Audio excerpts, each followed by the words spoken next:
just cannot explain someone like Pharaoh, someone like Hitler, someone like Stalin, or someone like you. It just makes no sense. It is evil, and it is the evil of evils. Sin is evil because of its objects. Notice that Pharaoh's sin is directed not just against some abstraction like truth or righteousness. Pharaoh's sin has immediate effects on God's people.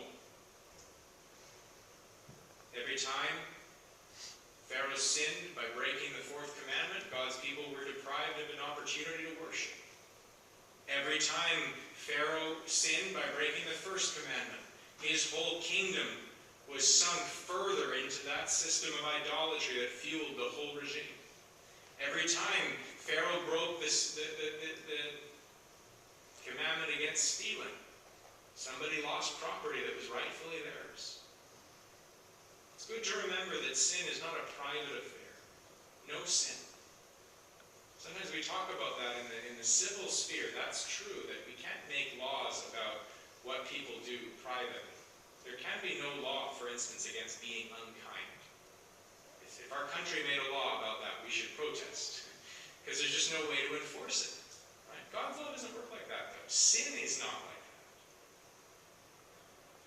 that. Every sin you commit has effects on people, real people around you. Think of how Pharaoh's sin affected Moses. In Moses, his life was threatened because Pharaoh was such a wicked man. But those are not the objects of sin that are most important, because what we see most clearly is that Pharaoh's sin is not just a cancer that spreads to others, not just a gun pointed at people around him, but a raised, clenched fist raised against God. God is the object of Pharaoh's sin. He doesn't want to believe God. He doesn't want to obey God. He doesn't want anyone to worship God. He doesn't want God's people to enjoy the blessing of having God's presence in their midst. He doesn't like God. That's the problem. Sin is evil. You take the slightest little bitty sin in your life. I made what I count as a serious mistake this morning of accidentally marginalizing the sin of workaholism. Right? I just used it as an example that I didn't think would be offensive. It should be more offensive to us. If you're committing the sin of workaholism, and I'll leave it to your conscience and maybe a later discussion to identify the sin, but if it's sin, it's real sin. Think about how it affects your family. Think about how it affects your church. Think about how it affects the people that you could be serving in so many different ways. Think about how, when you go weeks without reading the scriptures because you're so sunk into your work, the church of God, the people of God, the world around you that needs godly, mature Christians to be salt and light in the world, they suffer. Your sin affects them. And your sin is ultimately directed against the Lord because your addiction to your work is not an itty little bitty sin. It is a sin against the first, second, third, fourth, and all the rest of God's commandments. It's evil because of its objects. It's also evil because of its consequences. I think this is one of the especially useful things about Pharaoh's biography. Sin, sin, sin, sin, sin, sin, sin, sin, what? What do we fill in the blank there? Anybody? You do a cause and effect diagram, and sin is the cause. What's the effect? What was its effect in Pharaoh's life? Did it do for him what it promised to do for him? Oh, Pharaoh, you worship the frog god, and you'll have all sorts of fertility in your fields. Oh, Pharaoh, you worship the moon god, and all the women of your palace will be fruitful in childbearing.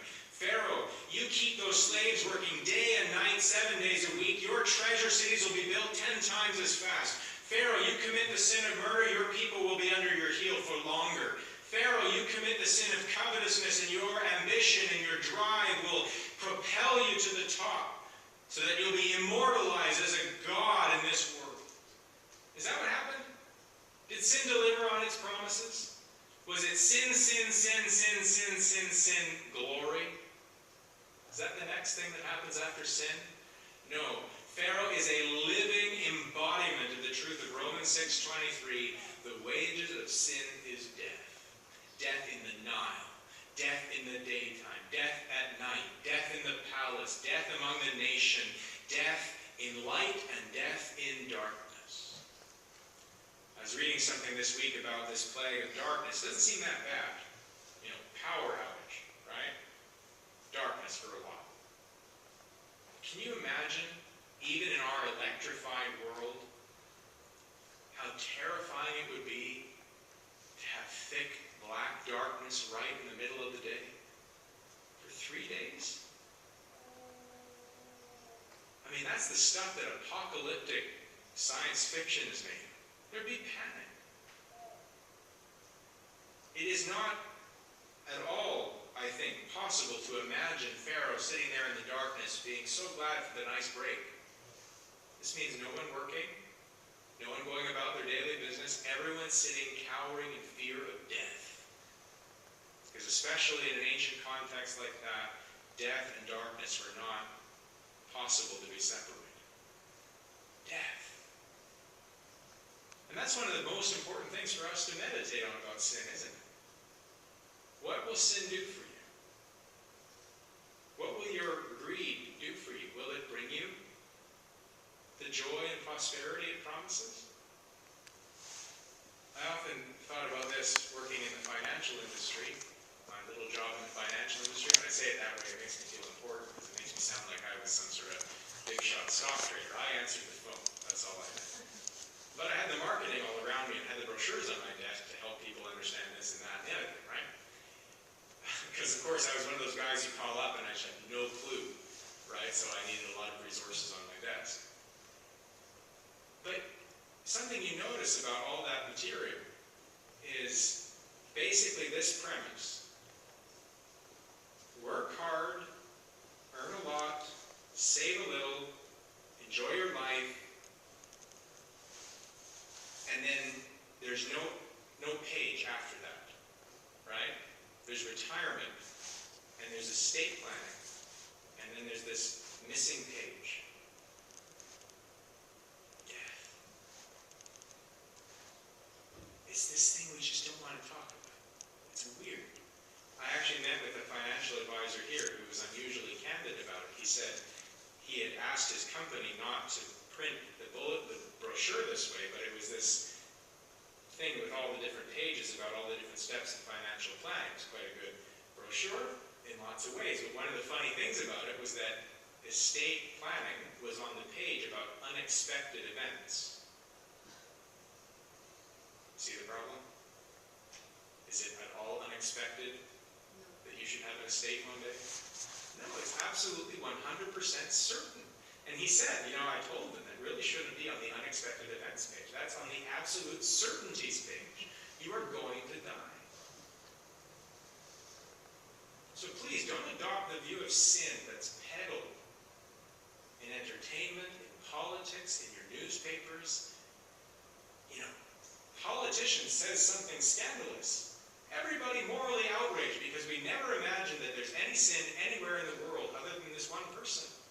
Whoa, sin, wow. It's so unusual these days, right? And then, when it's well handled, the PR person comes out and says, we acknowledge everything, we immediately apologize to family this and family that and whatever. We put it away and put it behind us and we move on. Right?